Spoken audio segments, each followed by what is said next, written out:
The American Cancer Society has new guidelines on breast cancer screening that suggest for most women, less screening may be more beneficial. The guidelines call for later mammograms for women at average risk of breast cancer, and the recommendations could impact how women get screenings in the doctor's office and even at home. A local expert weighs in a moment, but first correspondent Emily Schmidt with more on the changes and the reaction to them. For years, women turning 40 got annual mammograms because it's what the American Cancer Society recommended. Tuesday, that advice changed. We want people to actually understand what the science actually says so that they can make their own decisions. The new guidelines say women at average risk of breast cancer should start getting mammograms at 45 instead of 40.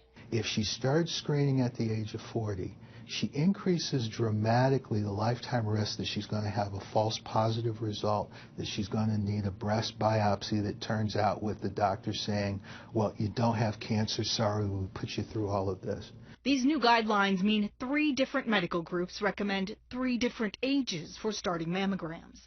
Some physicians say they're concerned insurance plans may decide not to cover costs of early mammograms, or that the guidelines may shift focus away from catching cancer early. Picking up cancers earlier, where the treatment is easier for patients, we can spare patients mastectomies or chemotherapy, is very important for the 1 in 8 women that are going to be diagnosed with breast cancer. The American Cancer Society guidelines no longer recommend a clinical breast exam or breast self-exams for women of any age, though the group points out that the guidelines should not stop a woman who wants extra screening at any age from getting it.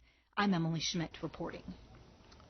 Thanks, Emily. And joining us now, Dr. Amy Campbell. She's Chief of Breast Imaging at MedStar Georgetown University Hospital. It's so great to have you here. This is really interesting stuff and so important, of course. Thanks for being here. Absolutely. We really appreciate your time. What's your reaction to this latest set of guidelines? I think most of us were a little surprised. There's obviously been a lot of debate since the initial United States Preventative Task Force came out with their guidelines in 2009. There's been a lot of ongoing debate since then on whether or not patients should start at 40 or they should start at 50. A lot of it resulted in confusion amongst patients, and so I think everyone was hopeful that the guidelines would be a little more homogeneous, a little less confusing for patients. So we were very surprised to see the recommendation to not start screening until 45. The American College of Radiology and, of course, the American College of Obstetrics and Gynecology have stood by and said we should still begin screening at 40. And there is some of that built into the new American Cancer Society guideline. There's some flexibility there. They went from having a very hard and fast screening rule to a more patient-centered set of rules that allow patients to make more personal decisions. And so that's a big change for people. In all of the areas where we want to detect something that might be lurking as soon as possible so treatment can begin as soon as possible and have presumably the best chance of success, we're always told, no matter what it is, do it. I mean, the general trend is do it more often and do it earlier. That's what I think caught a lot of people by surprise in terms of the news this week. Absolutely, because the studies have shown, and the American Cancer Society even cited, that we are saving lives by doing screening mammography. The numbers are varied depending on whose study you look at, but the numbers are upwards of 48% decrease in mortality in breast cancer since we started screening mammography. So, and we all know, I think everyone personally knows somebody who was in their early 40s that's had breast cancer, and so a lot of people take that very personally. People have to start considering their own personal views and perspectives, deciding the risk benefits. There's been a lot of talk in the news about the harms of screening mammography, the false positives, the anxiety for getting called back, the potential for unnecessary biopsies.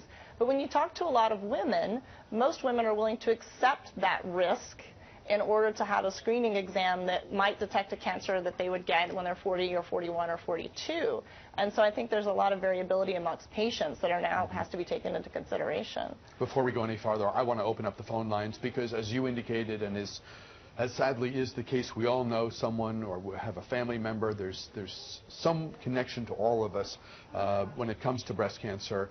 It's an important topic, and obviously there are going to be questions because of this week's new news. So phone lines open here for your questions and comments as we continue to talk with Dr. Amy Campbell of MedStar Georgetown. We can take calls in the 11 a.m. hour. If you're watching then and wish to join the conversation, we hope you will. We've already posted the number to the bottom of the screen. So join in at 703-387-1020. That's our number, and we'll go to the phones as your questions and comments come in. I thought the graphic in Emily Schmidt's piece was fascinating. One group says 40, another 45, another 50. Imagine, and you don't have to imagine because you do this every day, one can imagine quite easily all the conversations that will take place in doctors' offices between women, their spouses or significant others or close friends or whomever, and their primary medical provider. Yeah, it's going to definitely be a cause for a lot of discussion, and I suspect there are going to be a lot of primary care providers that are going to be getting those phone calls soon from patients who are scheduled to have mammograms or who are considering having mammograms. They might be turning 40 and were considering having their baseline, and now they're going to stop and rethink. You're going to have some people who had decided to go with the 2009 United States Preventative Task Force recommendations to begin at 50, and now they're seeing these guidelines and thinking, well, maybe did I miss the boat? Should I have been there for the last 5 years? And when to stop. And there's also the debate of biennial screening starting at 55, because now the American Cancer Society says at 55, if you're average risk and you feel comfortable, you can start going every other year. So that's more debate amongst patients trying to decide. We've given the power back to the patient, which I think is really a trend in medicine, to give the power back to the patient, but it also means that us on the provider side have to be ready and prepared to answer those questions to help patients make smart decisions. The notion of self-exam, starting at a relatively early age and as often as you're comfortable doing it, that's an education message that folks like you and folks like us have been putting out there for a long time. Are you comfortable giving a recommendation in that area? I think it's very interesting. They backed off a little bit on self-breast exam a couple of years ago. I think most of us were extremely surprised, and I was actually chatting last night with one of my former colleagues in North Carolina about the change in no longer recommending clinical self-breast exam or clinical breast exam by a provider, because we all know that that's a pretty standard step in a visit to your gynecologist office or your primary care provider's office, is that they do that breast exam. And we do get patients that come in with breast cancers that are detected by their physicians. So I think we were very surprised to hear that particular recommendation. I haven't really had the opportunity to look at all of the data that goes with that. I've also spoke with some of my providers at Georgetown this morning, and they were equally as surprised to hear a recommendation that would completely change how they interact with their patients. And when there's family history, some of this, I don't want to use the wrong language here, but when there's family history, a lot of this general discussion goes out the window because the focus ramps up and the level of concern, the level of potential concern is obviously more intense and appropriately so. Is that right? Absolutely. The patients that have a family history of breast cancer, and granted, more patients, 75% of women diagnosed with breast cancer every year have no family history of breast cancer. So we do certainly get a lot of patients that say, oh, I don't have a family history, I don't need a screening mammogram, and that's not necessarily true. But for the women who do have a family history, especially patients who have a mother or a sister that had breast cancer, their risk is significantly higher than the greater population. And the trend should probably be for them to screen sooner. And those are the patients that really need to have serious conversations with their physicians. The notion of false positives seems to loom large in this discussion, in the research, in the dissection of the research, and in formulating conclusions about where to go once you have all the data you can assemble. Can you expand on that? So false positives obviously was something that was brought up in the 2009 guidelines, and a lot of public concern for what we call callbacks, patients who come for a screening mammogram and we call them back for an abnormality. On average, that's about 10% of patients who present for screening. Most of those patients are seen back for what we call a diagnostic mammogram or a dedicated mammogram where we evaluate that area. And only about 1 to 2% of those patients actually need an intervention or a biopsy. So it is a reality. It's a very small number. And I've met very few patients who fell into that category. Even with they're usually relieved to get a benign result. And I have very few patients that say, oh, I wish I had never come to get my screening mammogram because I sure wish I didn't have to have that biopsy. They're just happy to have the negative results and the peace of mind that comes with knowing they don't have cancer. So I think there's been a lot of talk in the press about it, but the public needs to realize, and patients should understand, it's actually a very small number.